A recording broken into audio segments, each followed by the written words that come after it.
আমার বড় ভাইয়ের বউ বা আমার ভাবি পরকীয়া করেছেন 5 বছর ধরে, জানতে পেরেছে, এবং পরকীয়ার মাধ্যমে একটা বাচ্চাও হয়েছে। এখন করণীয় কি? পরকীয়া এখন ঘরে ঘরে হয়েছে ভাই, জঘন্য ব্যাধিতে পরিণত হয়েছে। তো এইরকম যদি পরিস্থিতি হয়, ইসলামী শরিয়া দৃষ্টিকোণ থেকে এটা সবচেয়ে বড় জঘন্য অপরাধ হয়েছে। ইসলামী বিচার ব্যবস্থা থাকলে এর সবচেয়ে কঠিন শাস্তি হতো।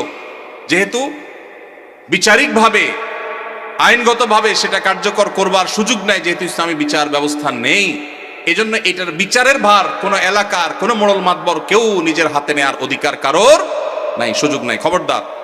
তবে এইরকম পাপিষ্ঠ তার সাথে সংসার করার বিষয়ে যদি সেই চরিত্রহীন এটা সাব্যস্ত হয়, চার চরিত্র সংশোধনের আশা না থাকে, তাহলে তাকে ডিভোর্স দিয়ে ভিন্ন কোনো চিন্তা তার স্বামী করতে হবে। আর যদি তিনি তার কৃতকর্মের জন্য অনুতপ্ত হয়ে আল্লাহর কাছে মাপ চান, যেহেতু ইসলামী বিচার ব্যবস্থা নাই, সেহেতু তার শাস্তি কার্যকর করবার উপায় নাই, কিন্তু তিনি তওবা করলে আল্লাহ তাআলা চাইলে মাফও করতে পারেন।